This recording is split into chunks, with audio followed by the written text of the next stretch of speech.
की बात है कि आज हम लोग शिक्षक दिवस के शुभ अवसर पर यहाँ पर उपस्थित हैं और इसमें हम लोग शिक्षक दिवस क्यों सेलिब्रेट करते हैं। सबसे पहले जानेंगे कि शिक्षक दिवस को हम लोग क्यों मनाते क्यों। शिक्षक दिवस हम लोग इसलिए मनाते हैं क्योंकि डॉक्टर सर्वपल्ली राधाकृष्णन जी, पहले का नाम सुने होंगे उनका आप लोग, डॉक्टर सर्वपल्ली राधाकृष्णन जी जो प्रथम उपराष्ट्रपति रह चुके हैं और ये द्वितीय राष्ट्रपति भी रहे हैं। जो अध्यापक जीवन बहुत समय बिता अध्यापन में, तो अध्यापक रह चुके थे बहुत दिनों तक। उसके बाद राजनीतिक जीवन में गए उन्होंने, जैसे ही राजनीतिक जीवन में उन्होंने गए तो कुछ बच्चे होते हैं वो गुरु और शिष्य में बहुत संबंध होता है, गहरा संबंध होता है, प्रेम स्नेह हो जाता है। तो सभी बच्चों ने क्या किया, एक दिन की ऐसा बात है कि सभी बच्चों ने कहा कि चलो सर से हम लोग कुछ अपना मांगते हैं, बर्थडे मनाते हैं सर का। राजनीतिक जीवन में जा चुके थे तो सभी बच्चा जैसे ही गए तो सर बोले कि देखिए मैं अपना जन्मदिन आप लोग को दे रहा हूँ, लेकिन वो बर्थडे नहीं मना करके मेरा जन्मदिन के दिन आप लोग शिक्षक दिवस मनाएंगे। उन्होंने जो डॉक्टर सर्वपल्ली राधाकृष्णन जी 5 सितंबर को जैसे शिक्षक दिवस दिए तो सभी शिक्षकों के सम्मान के लिए दिए, जो कि हम लोग प्रत्येक साल 5 सितंबर को शिक्षक दिवस मनाते हैं, सभी शिक्षकों के सम्मान के लिए मनाते हैं, जिसमें हम लोग सभी शिक्षकों को सम्मानित करते हैं। बड़े बड़े इंस्टीट्यूशन में, इंस्टीट्यूट होता है, ट्यूशन है, स्कूल है, शिक्षण संस्थानों में, सभी शिक्षण संस्थानों में इसको और बड़े ही धूमधाम से सेलिब्रेट करते हैं।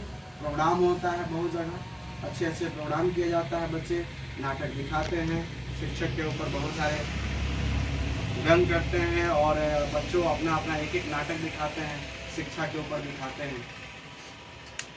तो गुरु का एक बहुत बड़ा रोल है। अगर गुरु नहीं रहे तो शिक्षा क्या है, अधूरा है। गुरु के बिना शिक्षा अधूरा है। माँ बाप के बाद दूसरा रोल गुरु का ही होता है, जो कि आपको सही मार्गदर्शन देने का काम एक गुरु ही कर सकता है माँ बाप के बाद। इसके बाद कोई आपको सही सलाह नहीं देता है। आपका दोस्त है, अगल बगल का, पास पड़ोस का, आस पास का जो भी आदमी आपको आगे बढ़ रहे हैं ना, तो आपको सोचेगा कि टांग इसका खींचे, लेकिन बढ़ने का काम नहीं करने देगा, है ना, गलत रास्ता बताने का काम करेगा।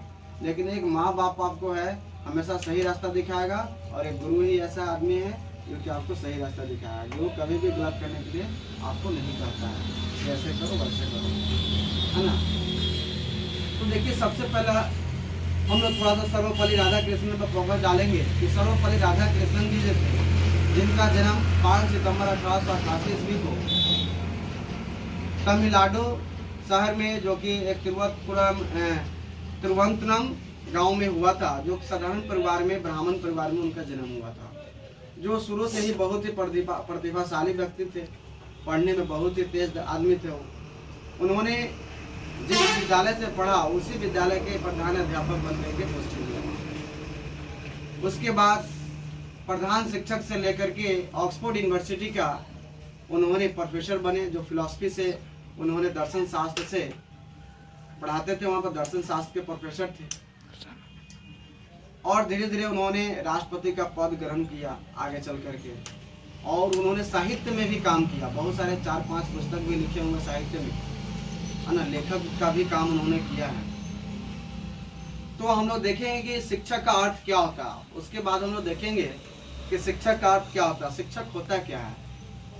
हम लोग लिखते हैं शिक्षक का, सी से हम लोग समझेंगे शिखरों के ऊपर ले जाने वाले, और छ से होता है क्षमा की भावना जिसके अंदर होता है, और क से होता है कमजोरियों को दूर करने वाले, यानी कि कमजोरियों को दूर करके क्षमा के भावनाओं को देखते हुए और हम सभी विद्यार्थियों को क्या करते हैं, शिखर के ऊपर ले जाने का काम करते हैं।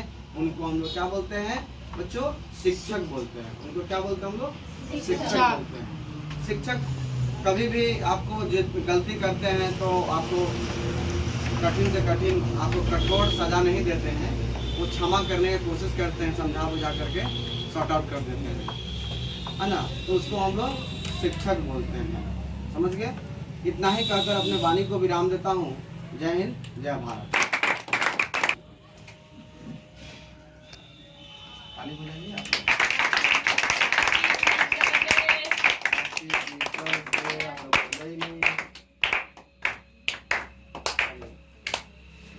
अब इसके बाद यहाँ पर हम लोग एक एक करके, है ना, जो इच्छा अनुसार जो बच्चा लाए हैं अपना गिफ्ट देंगे सर को।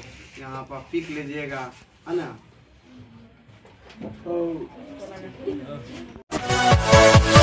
Yeah.